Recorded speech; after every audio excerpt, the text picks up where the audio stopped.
Eh, Estamos en la segunda clase de lo que es machismo y matriarcado. Gaby estuvo la semana pasada, ¿estuviste, verdad, Gaby? Y bueno, ahorita vamos a ver de alguna manera un repasito, ¿sí? Y vemos aquí, como dice literalmente, ¿sí? El fenómeno más importante para la formación de nuestra cultura, el mestizaje, ¿sí? O sea, ese es el fenómeno que vino a dar otro matiz, otra forma, literalmente otra cultura, ¿sí? Y es importante que conozcamos desde dónde y por qué, cómo es que, les digo yo, de alguna manera hizo un impacto tan fuerte el mestizaje en Latinoamérica. Y aquí dice que el día de Navidad del año de 1942, esto es un poquito de historia, de cómo fue, de qué sucedió. Dice, la Santa María se estrelló contra un arrecife, con lo que los despojos del náufrago de Colón y sus hombres construyeron un fortín, el fortín de Navidad, en la costa norte del actual Haití. Esto sucedió en ese entonces. El 6 de enero, esto como que es una narrativa nada más para ubicarnos un poquito de todo lo que pasó, por eso lo vamos a hacer muy, muy rápido. El 6 de enero, Colón zarpó y regresó a España, dejando la tripulación de la Santa María en el fortín, con instrucciones estrictas de que no tocasen a las mujeres indígenas para no provocar conflictos. Hasta ese entonces, los indígenas habían sido amistosos con los españoles y proveyéndoles de víveres a cambio de baratijas, o sea, realmente ellos no llevaban nada que tuviera un valor, ¿no? Sin embargo, la gran diferencia que hablábamos hace 8 días fue de la mentalidad del conquistador, que siempre fue de forma individual, o sea, individualista, y que siempre buscó su beneficio, cuando los indígenas siempre vivieron con una mentalidad más de ayudarse, de apoyarse, más una mentalidad más unida, ¿sí? O sea, ellos trabajaban mucho para la comunidad, o sea, o el lugar donde estuvieran. Ellos no tenían tanto una mentalidad tan egoísta o buscar su beneficio personal. Ellos siempre lo buscaban para el bien común. Esa era la gran diferencia de las mentalidades. Por eso, cuando ellos llegan, los reciben, les dan de comer, les dan cosas, porque ellos habían llegado pues del mar y lo que les había pasado, entonces ellos trataron de ayudarles. Pero desgraciadamente les decía que mucho de esta gente que vino a explorar, porque esa era la idea, ¿sí? La idea de Colón era un viaje de exploración, pero le dieron la peor gente de los lugares, de las cárceles, de todo que no podía sostener. España se la da y los dice, bueno, si llegan, bueno, si no llegan, bueno. Sí, ellos no perdían gran cosa, porque poca gente era la que venía con unas bases diferentes, ¿sí? Y dice, probablemente los españoles no tardaron en descartar las órdenes de Colón. tomando las mujeres indígenas, ya que fueron torturados y aniquilados ahí. Los primeros mestizos fueron concebidos en la hispaniola, porque bueno, así es, a principios del año de 1493. O sea, aquí lo que ellos hacen es matar a los indígenas, ¿sí? Los torturaron, los mataron y les quitaron a sus mujeres, ¿sí? O sea, no lo pensaron. El uso sexual de la mujer indígena es la característica más saliente de todo el siglo de la conquista. Aquí es donde nosotros vemos el uso de las mujeres tremendamente que se llevó a cabo porque estos hombres llegaron como superiores a ellas, ¿no? Pero el papel de la corona, ¿sí? O sea, el gobierno civil y el mestizaje era ya, o sea, un problema porque no era inicialmente la idea de que hicieran ese tipo de cosas, ¿no? Pero ese es lo que sucedió. Asesorados, o sea, por los frailes, dice, asesorada por los buenos frailes, la corona española prohíbe que vinieran mujeres hasta que los asentamientos coloniales llenasen ciertos requisitos de paz, orden y civilización. ¿Por qué? Porque se había convertido en un caos. Había sido un caos y entonces no trajeron a las mujeres que eran las esposas de los españoles, ¿sí? Hasta que se asentara un poquito todo lo que habían causado. Pasarían años antes de que se pudieran alcanzar esas condiciones y llegaran suficientes mujeres españolas para casarse con los conquistadores, porque obviamente los conquistadores no se casaban con las indígenas, las usaban, sí, hacían sus harem, pero de ninguna manera se casaban con ellas. Estos no vacilaron en hacer uso generalizado de las indígenas para toda clase de servicios. Rara vez se casaron con una, ¿sí? Con una que otra de ellas, pero fueron muy raros los que lo hicieron, ¿sí? En México, dice, los indígenas dieron a Hernán Cortés doncellas, le regalaron, le dieron 12 doncellas, ¿sí? En México. El sacerdote de la expedición, sabiendo que otras cosas, dice, de la expedición, no sabiendo que otras cosas, qué otra cosa hacer, les dio un bautismo cristiano antes de que fuesen repartidas entre los capitanes. O sea, aún la religión, la iglesia católica no sabía ni siquiera qué hacer, ni cómo comportarse, porque sabían de antemano que lo que estaban haciendo no era correcto, pero de alguna manera ellos quisieron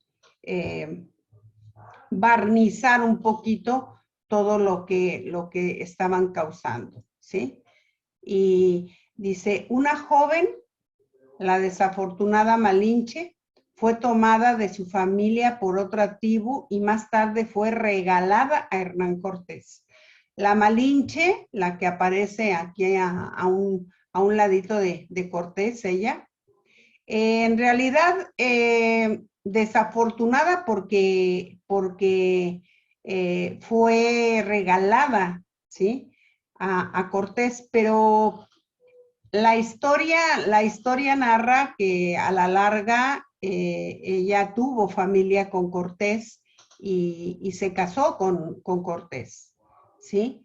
aunque no lo dudo que él estuviera casado, y ella era la traductora. Ella aprende muy rápido el español, ¿sí?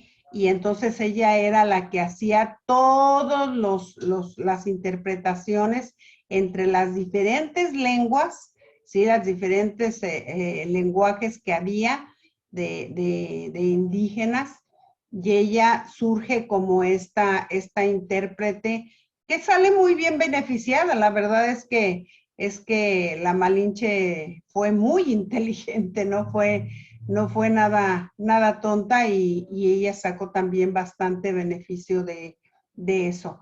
Pero ella la que hacía las transacciones de todo tipo. Ella era la que lo hacía. Sí, una mujer muy influyente. Muchas tribus indígenas trataban a sus mujeres como bestias de carga o objetos de intercambio. Eso también lo hacían los indígenas. O sea, no dejaban de tener sus tradiciones, sus culturas, de alguna manera salvajismos, porque también hay algunos de ellos, al menos en México, eran también, tenían sus dioses, y la mujer tenía un segundo papel, ¿sí? También dentro de las tribus. Pocas eran las privilegiadas. Dice, un burdo cuenteo que hicieron los españoles a un siglo de comenzada la conquista muestra que ya se podía contar con 750,000 mestizos. Considerando que la mortalidad infantil era del 50%, los españoles tuvieron que haber engendrado un mínimo, cada uno, de 1,500,000 mestizos. O sea, tuvieron hijos por donde quiera, ¿sí? El número de varones españoles que llegaron a las Américas en el correr del primer siglo no alcanzó a los 100,000, imagínense. O sea, que no eran ellos, no alcanzaba ni a 100,000, pero cada uno de ellos se consideró que tuvo vivos 750,000 mestizos, ¿sí? Y considerando que muchos de ellos, pues sí, morían, porque muchos morían en el parto.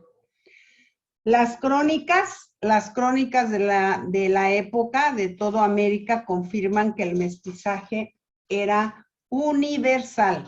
O sea, eso sucedió en todo lo que ustedes ven, el contorno verde de este mapa, sucedió a la vez en todo América.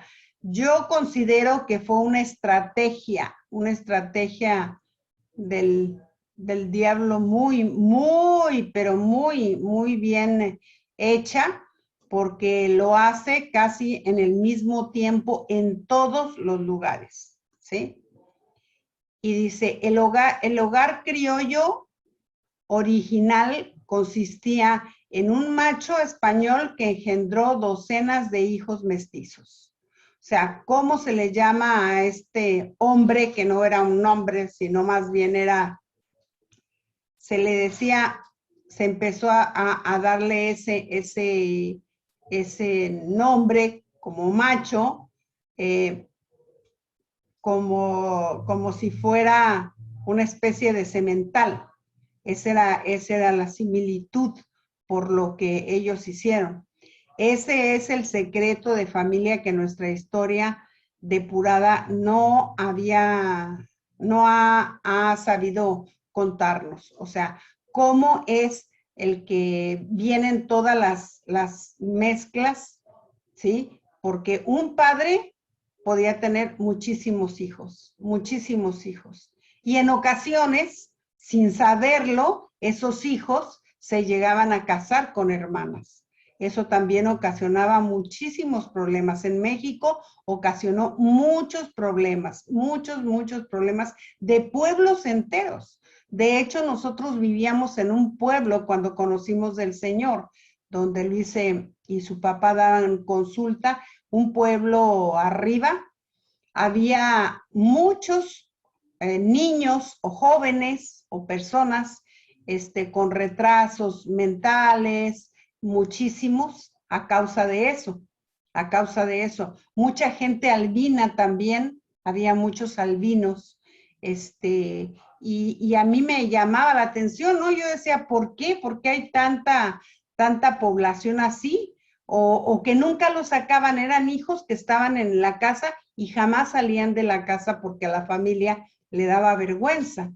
Pero es debido a que había ocasiones en que aún entre hermanos se mezclaban, ¿sí? ¿Por qué? Porque pues no sabían de quién provenía. Y eso causó muchos problemas. Dice, la distancia cultural y espiritual entre el conquistador y la mujer indígena era inconmensurable. O sea, eso era una total lejanía, ¿no? Los sacerdotes que vinieron a partir del segundo viaje de Colón no sabían qué hacer, porque ellos no sabían a qué se iban a encontrar. Los primeros 5 frailes que trajo Colón escribieron a sus autoridades, ¿sí? ¿Qué se ha de hacer con los españoles que son casados en España, pero viven con las indígenas? O sea, ellos no sabían qué era lo qué comportamiento o qué conducta tomar, porque pues resultaba que, y no tenían una, tenían muchas, ¿sí? Y eso les causó un gran problema a la corona. La iglesia era importante para ordenar y limitar la conducta de los conquistadores. Ellos ejercían una influencia y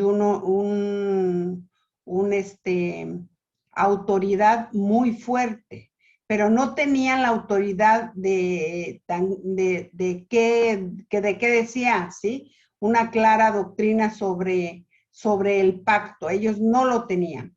En realidad, la Iglesia Católica nunca ha tenido en claro lo que significa un pacto matrimonial. Pero sus clérigos, que ellos tenían el celibato, carecían de la autoridad testimonial, ¿sí? Que da la propia experiencia. O sea, ellos no sabían qué era lo que tenían que hacer. Dice, algunos sacerdotes usaron aún a las indias, ellos mismos, ¿sí? Ellos mismos usaron a algunas indígenas y lo más hicieron pero los demás, dice, se hicieron de la vista gorda, o sea, como que no pasaba nada, ¿sí?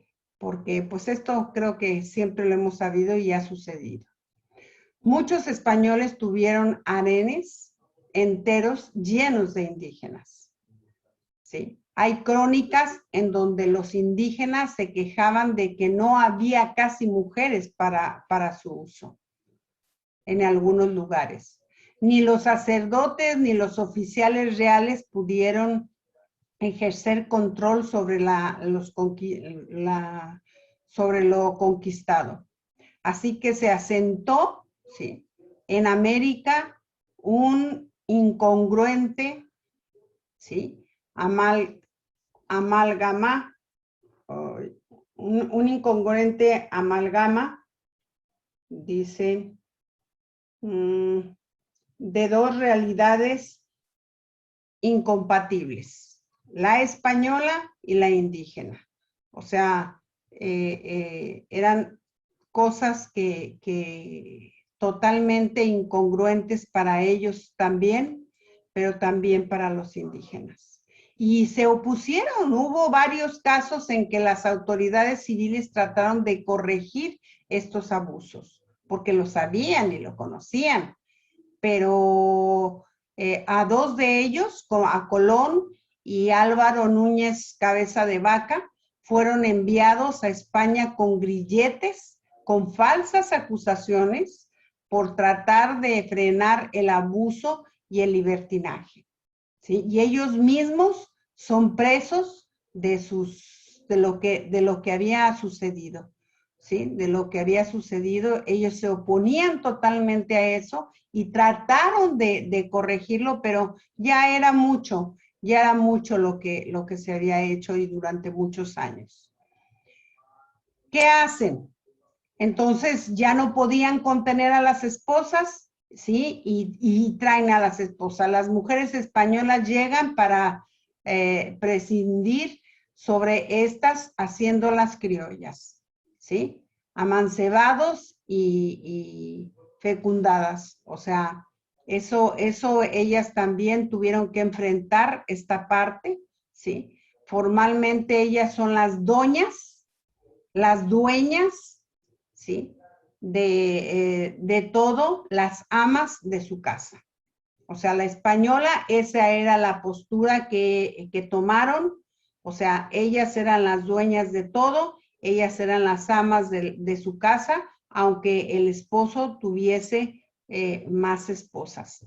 Esto fue muy, muy tremendo, muy, muy triste. Dice, pero ellas no pudieron cambiar los hechos, ¿sí?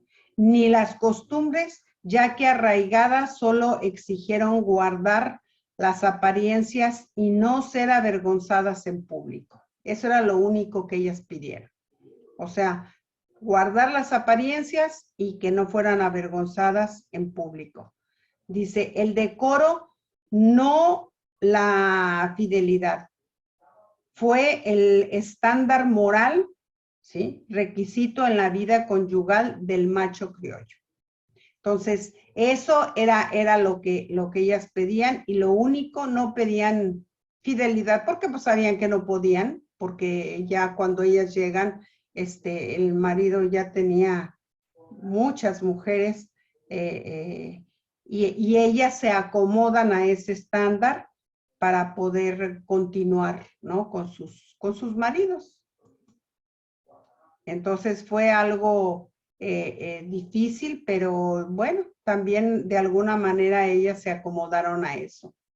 Ese es el origen del hogar duplícito que caracteriza nuestra América mestiza. El varón puede hacer lo que se le antoja, la mujer solo requiere que lo haga discretamente sin que ella lo sepa.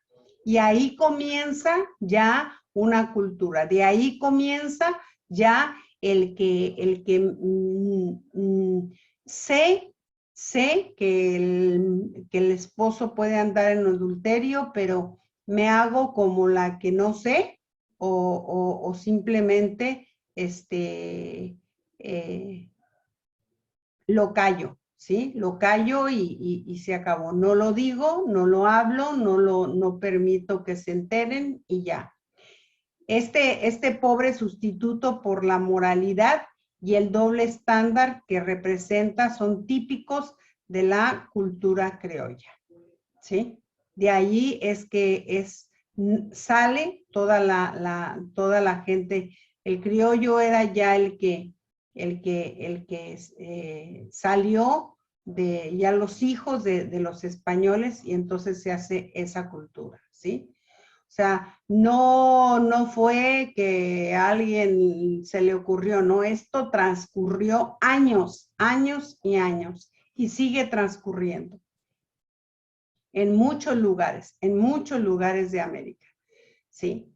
El hogar del conquistador, o sea, el macho es como semidios con poder de vida y de muerte sobre casi todo el mundo. O sea, el español lo que hacía era ser la máxima autoridad, y al que quería le quitaba la vida y no había ningún problema ni ningún reproche. Las muchas mujeres son meras indias para su uso en la huerta, en los quehaceres de su casa y ocasionalmente para su placer. Después de todo, los mismos indígenas las trataban a ellas así. Era un lote, ¿sí? Pero por ser indias y por ser mujeres. Eso siempre ha sido la historia triste de muchas mujeres. De esas uniones nacían los mestizos, rara vez reconocidos como hijos por el conquistador, ¿sí? Muy rara vez, pero de ahí surge una sociedad, y es la sociedad mestiza. El mestizo era inferior a su padre, ¿sí? Pero superior a su madre, que era indígena. El mestizo es un ser conflictuado. Y aquí esta es la raíz de muchas situaciones, y después vamos a ver conductas derivadas de este conflicto, de esta mezcla. ¿Sí? El hecho de que ellos se sintieran inferiores al papá, pero superiores a la madre, ¿sí? El mestizo es una persona conflictuada, quiere emular, ¿sí?, a quien lo desprecia, porque el padre lo desprecia, y maltrata a quien lo cuida, que era la madre, ¿sí?, que era la indígena. Siente una rabia secreta hacia su padre y hacia su gente, pero al mismo tiempo siente un desdén social hacia su madre y su pueblo indígena. O sea, esta persona queda totalmente sin una identidad, ¿sí? Queda totalmente indefenso, con un sentido de pertenencia, totalmente, porque no era ni de un lado ni de otro, ¿sí? Fruto de las desuniones desiguales, el mestizo nace fuera del pacto, ¿sí? Ese es el trasfondo, una vergüenza social, pero una ventaja económica y sexual. Entonces él empieza a sacar ventaja de su posición como mestizo con el padre español, ¿sí? Y empieza a sacar una ventaja también en tratar de afirmarse o tratar de hacerlo por el área sexual. El mestizo era un huérfano emocional, destinado a repetir el patrón de su propio padre. Como padre, un ser remoto y autoritario. Empiezan a hacer lo mismo que le hicieron a él, ¿sí? Como marido, un déspota infiel y exigente. Como líder, violento, arbitrario y hasta cruel, porque algunos de los españoles ponían a esos hijos a ser los capataces de las haciendas y de los lugares donde eran. Dice, sin identidad propia, difícil se podrá amar a los demás, ¿sí? O sea, y aquí viene la condición emocional y espiritual que también queda el mestizo. La conquista del siglo XVI puebla nuestra América con un continente de huérfanos, mestizos, acomplejados, que forman familias disfuncionales y multiplican los huérfanos como a ellos. O sea, esta es la trascendencia que esto tiene. Esto es la condición en que dejan a ese mestizo, ¿sí? A ver, permítanme un segundito. Sí.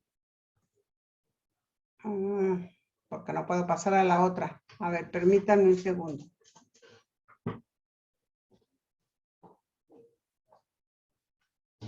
No pasa la otra. No pasa la otra.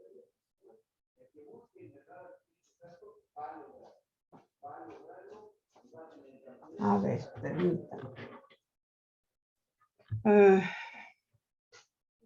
Lo que pasa que ya terminamos este capítulo y ahora vamos a ver la condición en que queda. En que queda Ya no. no. Ah, okay. En que queda esta persona totalmente vulnerable y tristemente de ahí surge, ¿sí?, el machismo y la orfandad. Esta es la condición en que ya se encuentra el mestizo. Pero no tan solo eso, ¿sí? O sea, de ahí viene entonces el machismo.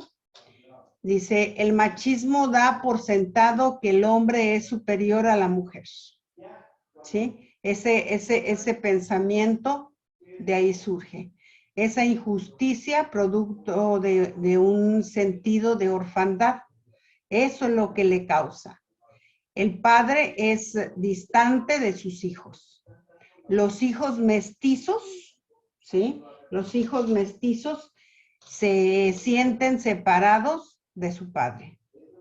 Y el mestizo se siente abandonado y solo. Y de aquí surge toda una sintomatología que es muy triste, muy triste. ¿Por qué? Porque imagínense una persona cuando está en una condición así. Más allá de la orfandad universal, hay una orfandad emocional que el machismo acentúa. El machismo y la orfandad son hermanos gemelos, ¿sí? Y miren, a mí esto me ha hecho mucho reflexionar sobre, nosotros rechazamos muchos ciertos comportamientos, obviamente, de hombres, ¿sí? Pero tenemos que aprender a ir a la raíz.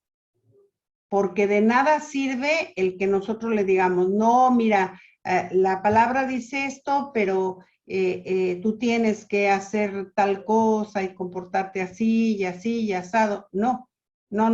Tenemos que ir a la raíz. ¿Por qué?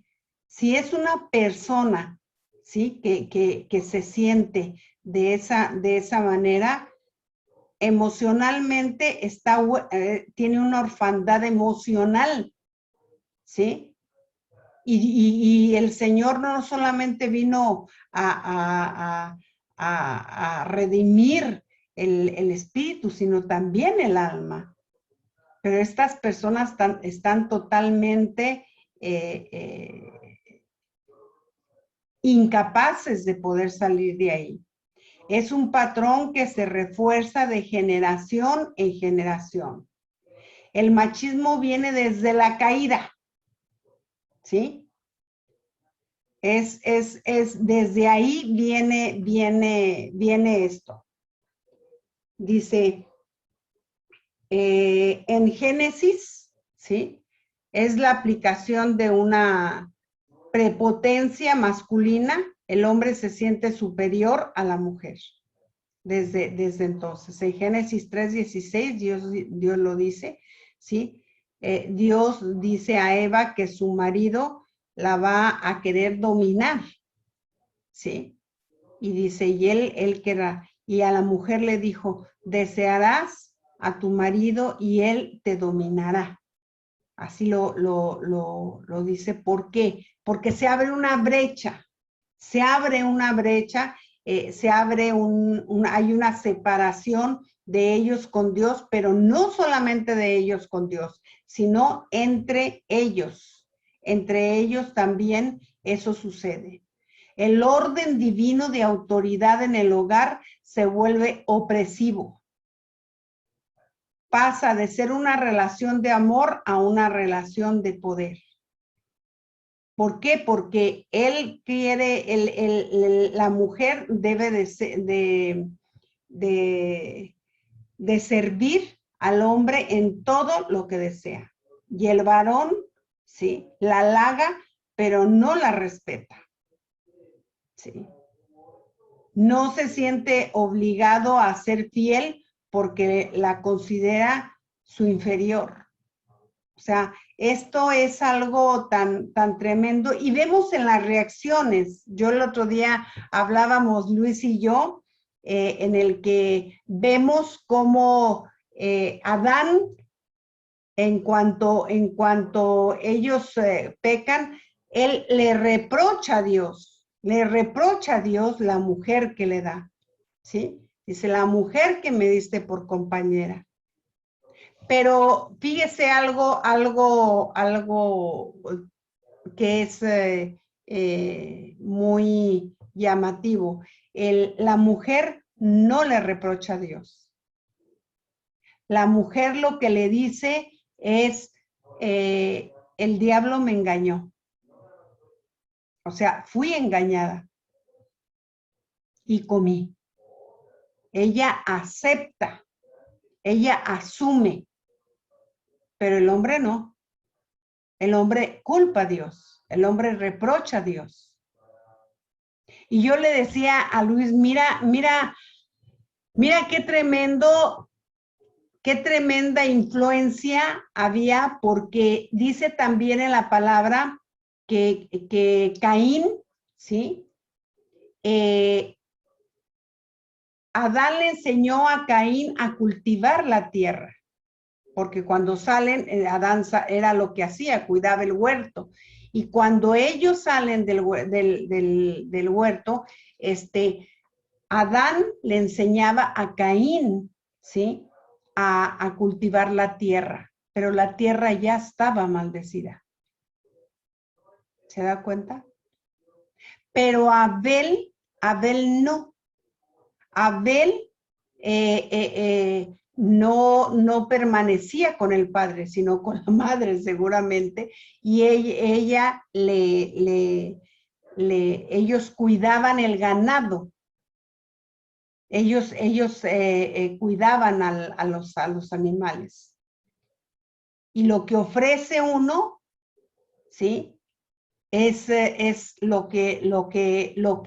esfuerzo de sí mismo, mientras el otro dice que escogió lo mejor y lo más gordo, ¿sí?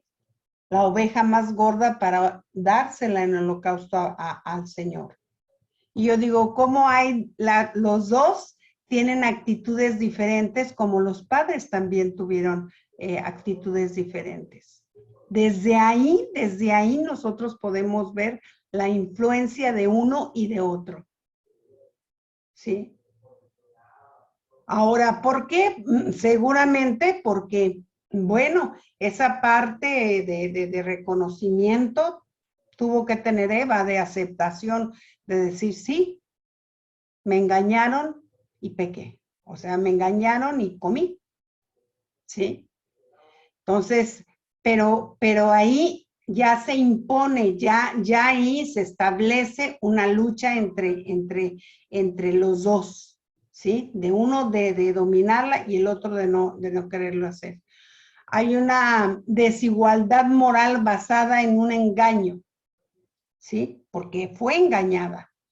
A ella se le requiere que sea casta, y esto es algo que se pide, que las mujeres sean castas, pero él cree que no puede serlo, no puede contenerse. Entonces, el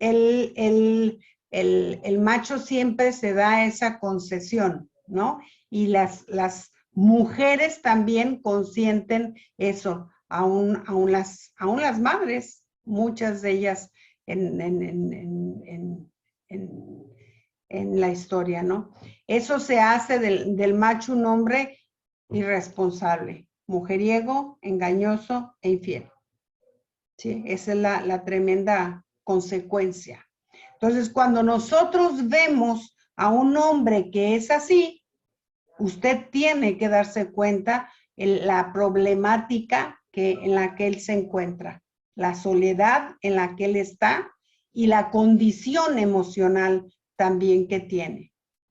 Porque, ¿qué sucede?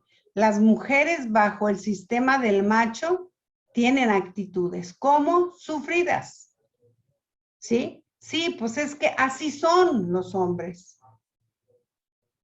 Yo no sé si usted alguna vez escuchó, pero bueno, a lo mejor los que tenemos más años llegamos a escuchar a las abuelas, llegamos a escuchar a las tías. Pues, ¿qué quieres? Así son, ¿no? Frustradas porque no podían hacer mucho, tristes, ¿sí? Vemos a muchas mujeres grandes con una tristeza terrible, terrible. ¿A causa de qué? De un maltrato, ¿sí? Porque no aman a los maridos, toleran a los maridos, pero de ninguna manera los aman, ¿sí? A causa de esto, va en contra totalmente. Y luego vienen, ¿sí? Las madres que crían inconscientemente hijos machistas e hijas sufridas, ¿sí? Estos patrones de vida se instalan ya en la cultura, la mujer lo desobedece, sí, pero lo obedece, pero solamente de la boca para afuera, ¿no? Pero por dentro lo resiste. O sea, sí obedece, pero solo de boca. Pues en el fondo resiste, ¿sí? Y no lo respeta. No lo respeta. Ella es de facto líder espiritual, de líder espiritual del hogar, ¿sí? Ella sale al frente en ese momento. Dice, el hombre, sus hijos no lo respetan. Eso es lo que sucede. Al ver eso, los hijos no lo respetan, ¿sí? El hombre termina o dominado por una mujer fuerte o avasalladoramente seductora. Esa es la debilidad. Acuérdese, el macho siempre o el hombre siempre que tiene estas características, su debilidad es toda la área sexual, todas las manifestaciones o formas. De esa manera, el machismo que se multiplicó grandemente gracias al mestizaje socava el orden de autoridad para el hogar y para la sociedad.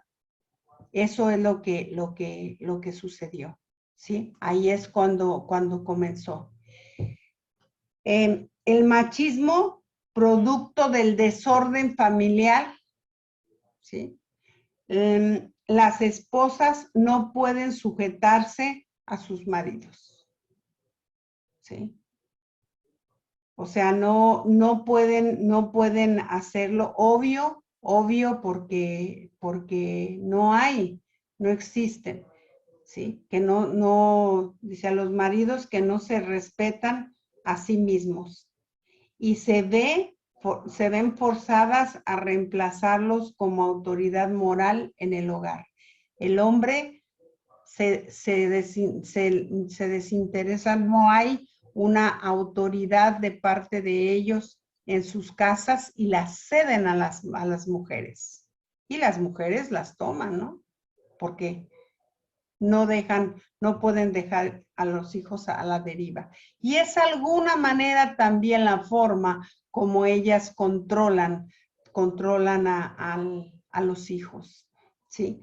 De esa manera colapsa el pacto matrimonial, que es el modelo intuitivo para todos los otros pactos, ¿sí? Y votos y promesas. Entonces, eso colapsa en los hogares porque ya no se lleva a cabo. Y así es en toda la sociedad, así es. Dice, nuestros próceres, como Simón Bolívar, vivió en adulterio con la esposa de su médico escocés. O sea, en todos los medios se daba, sí, de todas las formas se daba. Y claro, ¿qué autoridades eran cuando no había un respeto hacia ellos mismos y hacia las esposas, ¿no? Una total indiferencia. Y aquí vemos cómo a un principio que vimos que era también el de mayor poder, ¿no? Y el que tiene mayor poder es el que tiene el dominio de todo. Dice, por eso no funcionan nuestras bellas constituciones e impera la corrupción. Porque ¿cómo? ¿Cómo es que van a poder hacerlo? De ninguna manera. Entonces se hace a la fuerza, se hace, bueno, como ya lo vivimos hoy, ¿verdad? Ya ahora eso se vive día a día. Y entonces comienza la orfandad. Aquí que comienza el males de muchos hombres y de muchas mujeres, ¿sí? El macho latinoamericano vive una profunda soledad. Esa es parte de la característica de los hombres, de muchos hombres. Cuando un hombre es solitario, es porque él tiene orfandad en su corazón. Y hay libros escritos, bestseller que sacaron, ¿sí? Como 100 años de soledad, El laberinto de la soledad, o sea, un montón de escritores, y muchos de ellos mexicanos también, que surgen de toda esta narrativa de cómo el hombre se siente solo. Su orfandad le quita su identidad, ya que esta se deriva de nuestros padres, ¿sí? Huérfano espiritualmente, separado del Padre Celestial, totalmente, ¿sí? Huérfano emocional porque su relación distante con su padre en sus familias disfuncionales. Y entonces se crean círculos, se crean generaciones, se crean situaciones en el que la gran mayoría vuelve a repetir el mismo ciclo. ¿A causa de qué? De que no tienen una identidad con el Padre Celestial. Esa es la orfandad, ¿sí? La gente que dice que se siente sola, que se siente desamparada, que los hijos no la ven, que es una constante queja, es a causa de una orfandad. Y fíjense, aún nosotros en ocasiones, ¿sí? En nuestra cultura latinoamericana, el macho encubre un temor con supuestas hazañas sexuales y aventuradas conquistas amorosas. O sea, son hombres que tienen alarde y hacen alarde de esto. Hacen alarde para comprobar su hombría, sobre todo ante los demás varones, ¿sí? Para tener admiración por eso. Si no es sanado el machismo, puede hacerse compulsivo, una adicción sexual. ¿En dónde tenemos que ir? ¿A dónde tenemos que poner nosotros la mirada? No en la acción, sino en la raíz.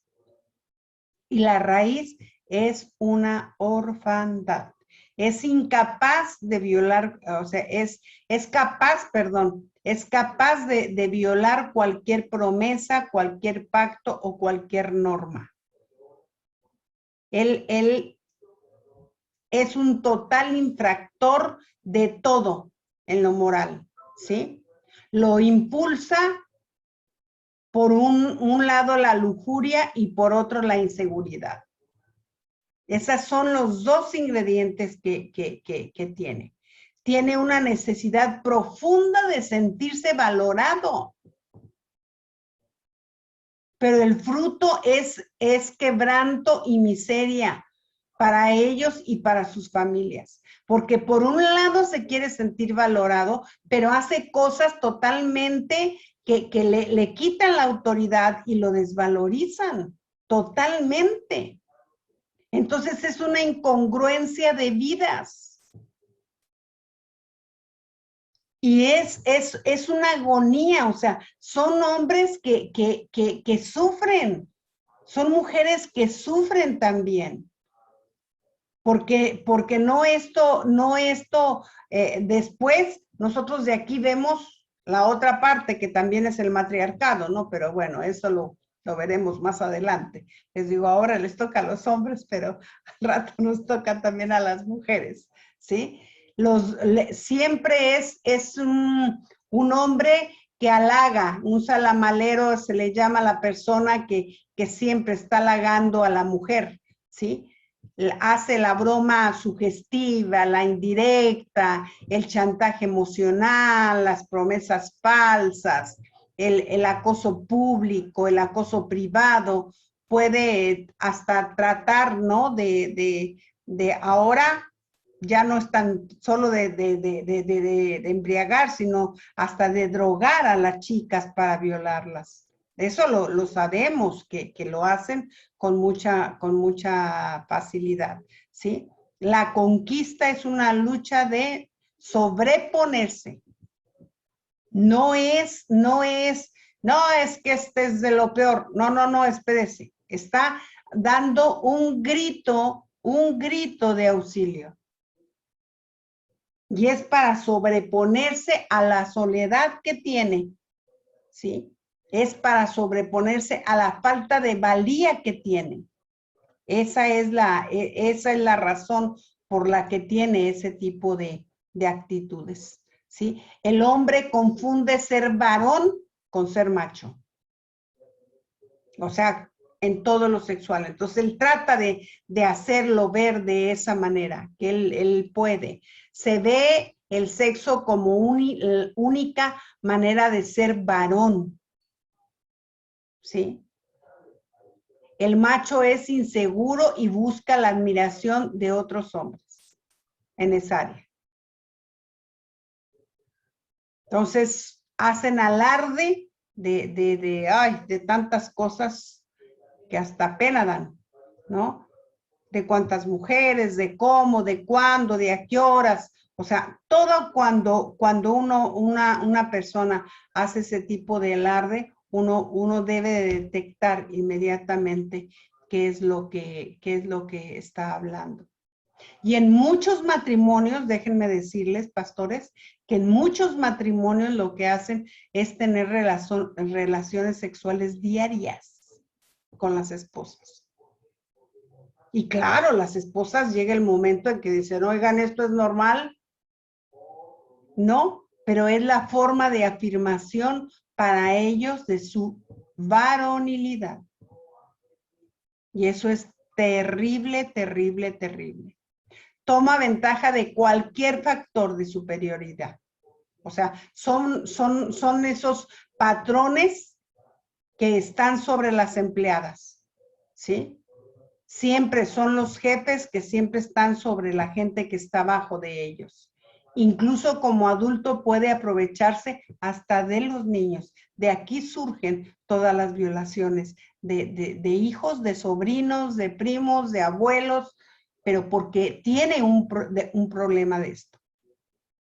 Entonces se le hace como una fijación y son personas que violentan en donde quiera, toman ventaja de esa superioridad que ellos sienten o que tienen y la muestran de esa manera. ¿Sí? Yo entiendo que uno tiene, o sea, una repulsión a todo esto, pero también tenemos que saber qué es lo que está pasando dentro de ellos. Porque ¿cómo restaurar un matrimonio cuando tiene él una problemática así?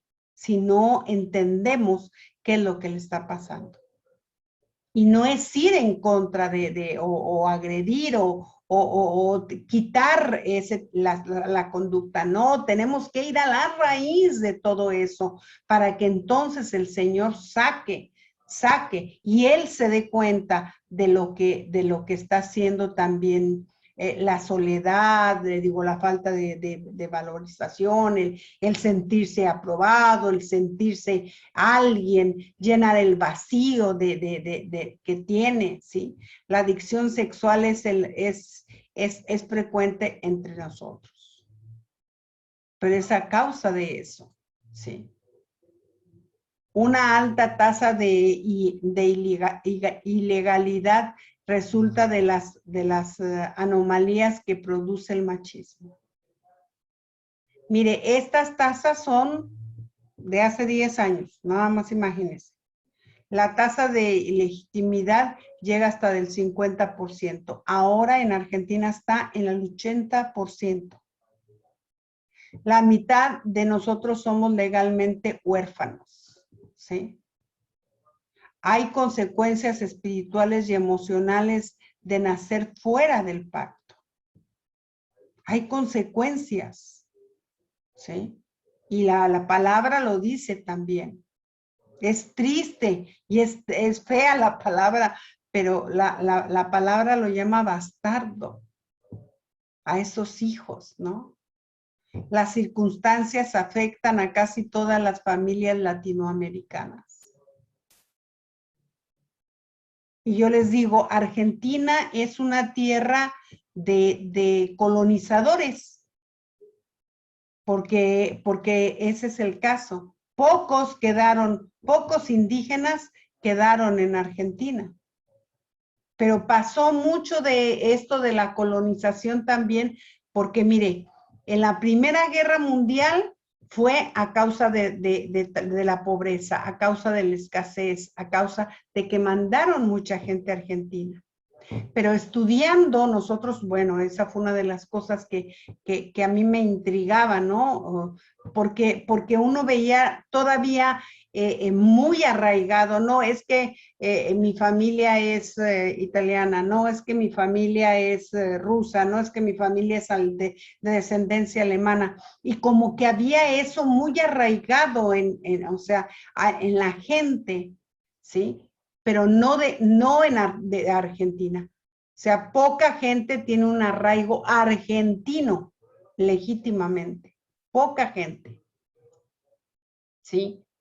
Y fue tremendo también lo que hicieron en la Patagonia, lo que hicieron en el norte, allá por Posadas, por Misiones, por toda esa área. En un día mataron a todos los indígenas. Un día. Fue terrible, terrible. Le digo porque en una ocasión a mí me fuimos allá a Posadas y me dieron el libro de la historia del lugar y fue terrible leerlo. Nada más leí la mitad. ¿Sí? ¿Por qué? Porque los indígenas los recibieron bien, los recibieron, les dieron tierra, les dieron comida, les dieron un lugar, todo. O sea, para que les dieron semillas, les dieron muchas cosas para que pudieran sobrevivir. Y muchos venían como de Escocia, como de ucranios, o sea, mucha gente de por ahí llegó a ese lugar, porque de repente uno llega a Misiones y la gente es rubia y es alta y diferente, ¿no? O sea, como que uno dice, ¿y qué pasó? ¿No? Pero en un día mataron a todos los indígenas, a todos, y se quedaron con todas las tierras. O sea, primero los mataron y luego cada quien tomó una parte. También fue eso terrible. Pero, sin embargo, nosotros vemos muchas de estas conductas, ¿sí? También llevadas a cabo aquí. ¿Por qué? Porque surgió lo mismo, hicieron lo mismo, ¿sí? El mismo espíritu se movió en toda Latinoamérica, ¿sí? Disfuncionalidad familiar. 1, el engaño. Ese es el número 1. La disimulación. El que lo sé, pero me hago como que no sé. ¿Sí? La desconfianza. La desconfianza que hay en tantos lugares. La inseguridad que causa esto a las mujeres. Crean relaciones hogareñas emocionalmente dañinas, no solo entre el marido y su mujer, sino también con los hijos. Los hijos también las hijas principalmente se sienten inseguras con los padres, cuando saben, ¿sí? que es una persona que tiene todas este tipo de situaciones. Que aún lo que hace es como si no lo hiciera, ¿no? Entonces sí tiene un deseo desmedido y un desenfreno sexual, pero lo disimula muy bien. Entonces dice, el machismo es realmente lujuria socialmente sancionada en América Latina, ¿sí? Es realmente lujuria, dice, es la injusticia entronizada en las relaciones entre los dos sexos. La sociedad tolera y a veces hasta la iglesia permite el deseo descontrolado de los hombres y justifica también, ¿sí? El sexo vende, pero cobra caro. Ahora, yo le voy a decir, en ocasiones, si usted les pregunta a la gran mayoría de hombres, bueno, de personas que se van a casar, ellas a lo mejor no tienen relaciones sexuales, pero ellos sí. Y bueno, te arrepentiste, le pediste perdón a Dios, ya. No es algo tan ligero. Porque acuérdese que cualquiera que se une a una mujer, se hace uno con ella.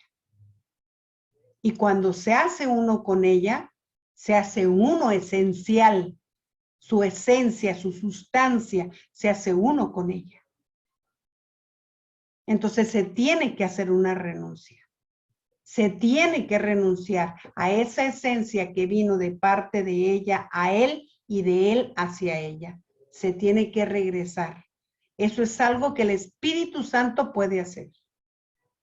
Porque cada uno de nosotros tenemos un espíritu, una esencia, una sustancia en nosotros. Natural, ¿sí? Entonces es hacer una oración y verdaderamente llevarlos y pedirle al Espíritu Santo que Él regrese la esencia, ¿sí? Haga de cuenta, por ejemplo, si fuera mi caso, yo regreso la esencia de fulanito, diciendo el nombre, ¿sí? A él, y tomo mi esencia que quedó en él, la regreso a mí. Porque esa obra solamente es el Espíritu Santo la puede hacer. Él es el único que puede trascender los tiempos. Acuérdese de eso. El Espíritu Santo puede ir a la infancia de alguien que fue violado y sanar a esa persona. ¿Pero por qué? Porque el Espíritu Santo sí puede trascender el tiempo. La omnipresencia de Dios sí lo puede hacer. Él sí puede lograr eso. Por eso solamente a través de Cristo es que se puede hacer. Solamente a través de la obra redentora de Cristo es que se puede dejar. No podemos dejar pasar por alto el que, bueno, tuviste relaciones, pero bueno, está bien. Después te recibiste a Cristo y eres nueva criatura y ya. No, espéreme. No, se tiene que hacer una renuncia específica, porque eso es algo que trasciende de una manera tremenda. Si hay algo que trasciende es el pacto matrimonial.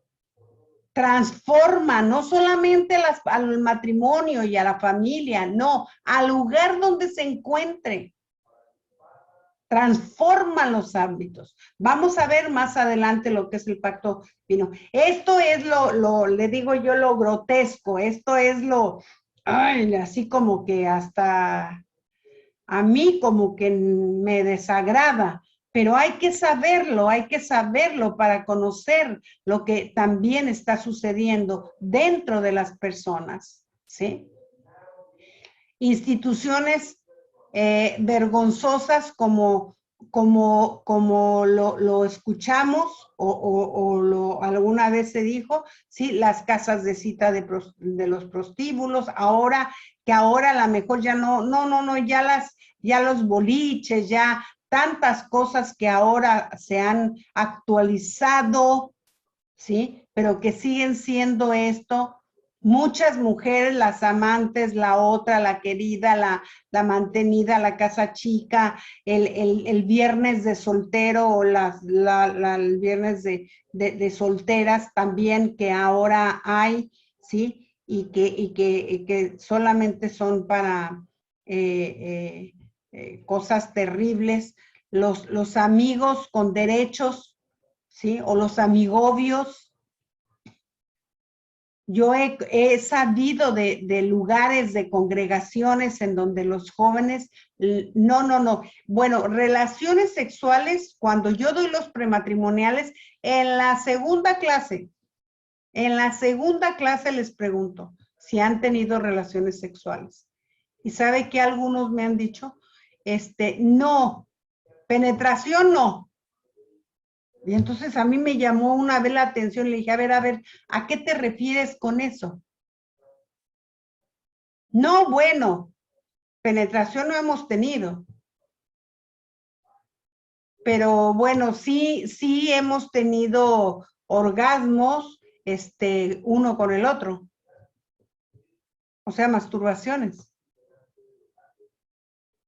Y le estoy hablando de un caso que tuvimos y yo, ¡ay, señor! En donde se hacía aún en la congregación. O sea, cosas que uno a veces no se imagina, ¿sí? Que no se imagina. Pero yo digo, la intención, ¿cuál era? ¿Cuál era? Sí, no había penetración, pero la intención, ¿cuál era? Y eso es algo que uno tiene que aclarar muy bien, ¿sí? Los amigobios, no, espéreme. No hay amigobios. O tienen un compromiso o no tienen un compromiso. Porque se ha diluido tanto lo del noviazgo que entonces no tenemos compromiso, pero sí nos besamos, o sí nos abrazamos, o nos tocamos. No, las cosas se tienen que ser muy, muy claras porque Dios así lo estableció, ¿sí? El machismo viola la dignidad humana del hombre y de la mujer. No es nada más de uno, es de los dos. Al declararlos desiguales, menospreciando al prójimo, o sea, la mujer, y convirtiéndola en un objeto para el placer y el servicio del hombre. ¿Sí? Esas son las violaciones. Al entronizar el egoísmo y la carnalidad. Y aquí es tanto de unos como de otros. Ahora, con todo lo de la liberación femenina, esto se ha potencializado de una manera terrible, ¿sí? Debilita a los hombres que renuncian a su autoridad y ceden la autoridad espiritual a las mujeres. ¿Por qué? Porque los dominan, ¿sí? Y dejan la autoridad de las casas cuando son padres o en los noviazgos, dejan la autoridad también a la mujer. Y empiezan a depender, a tener una codependencia de la mujer. Desde el trabajo. No, es que tenemos que trabajar los dos, si no, no llegamos. Yo hace poco tengo un matrimonial y él decía, no, es que vamos a hacer un negocio, pero en base a lo que ella sabe hacer. Y yo le dije, ¿por qué no lo haces al revés? ¿Por qué no inviertes en un negocio en el que tú puedas trabajar o puedas hacer otra cosa aparte de tu trabajo? ¿Por qué está enfocado en ella? Me llamó mucho la atención. No, porque los dos vamos a trabajar, si no, no llegamos. Le dije, ¿no llegas a dónde? No llegas a la voluntad de Dios. Dije, ¿y el día que ella se embarace, qué van a hacer? Si tu economía está basada en el apoyo de ella y no de Dios, porque no estás dependiendo de Dios. Entonces, ¿qué? Se entroniza el egoísmo y la carnalidad. ¿Sí? Y se debilitan a los hombres que renuncian a su autoridad. ¿Por qué? Porque el Señor dice que son proveedores. Y si el Señor dice que son proveedores, Dios los hace proveedores. Yo le digo, ¿por qué no le pides al Señor ingenio, creatividad para hacer, para invertir en un trabajo, para hacer otro negocio? ¿Por qué no? Y no basándote en lo que ella hace, para ponerle un negocio, para crecer, para prosperar. ¿Quién? ¿Ella o tú? Entonces tenemos que enfocarlos, tenemos que hacerlos dependientes de Dios. No puede depender de la esposa ni en su totalidad la mujer puede depender del esposo, sino de Dios. Porque es a través de el varón. ¿Sí? Y le digo, y no estoy en contra de que la mujer no trabaje, de que trabaje. No, no estoy en contra de eso. Pero con un equilibrio y guardando siempre la línea de autoridad. Siempre. Porque si no, no salimos. No salimos. ¿Sí? Y no vamos a construir una familia ni un matrimonio conforme a la voluntad de Dios. Vamos a hablar más adelante acerca de eso. De lo que es la plomada y de lo que es el nivel. Y ahí nos vamos a dar cuenta de cómo se edifica verdaderamente en Cristo. ¿Ok? Pero mis amados, es como para poder ver todas las deficiencias, todas les digo yo, los síntomas. Quedémonos con los síntomas para saber qué es, ¿sí? Y que la orfandad siempre van a ser mujeres que se sienten solas, que se sienten desamparadas, que se sienten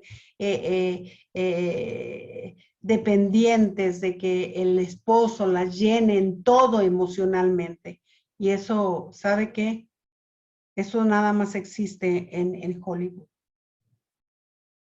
Porque quien llena nuestro corazón y quien nos da la plenitud es el Señor.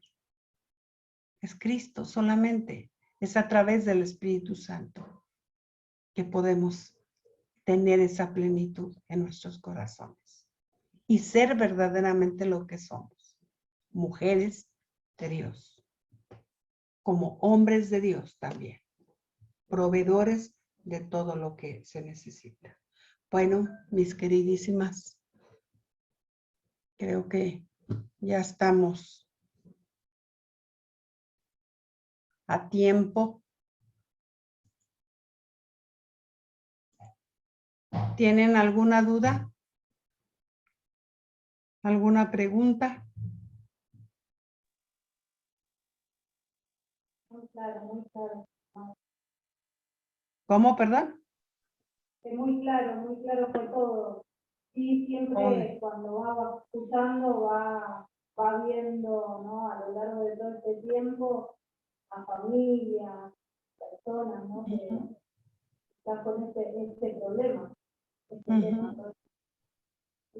Pero bueno, son herramientas, ¿no? Para poder...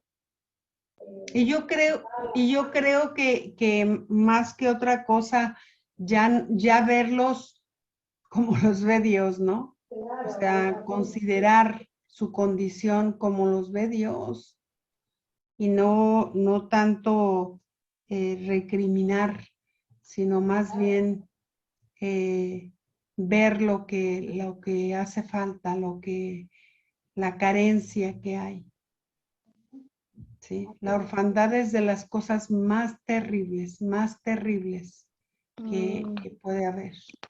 Es la imposibilidad, fíjese, es la imposibilidad de poder llegar al corazón del Padre. Y si no llego al corazón del Padre, yo nunca me voy a sentir lleno, pleno.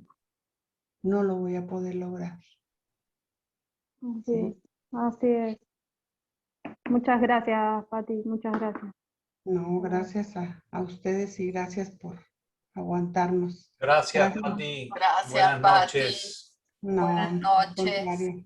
Buenas noches, Gracias. que Dios me los bendiga muchísimo. Bueno, que bendecidos ya están. Que bendecidos ya están. Saludos, ¿eh? saludos, Bye. pastores. Chao.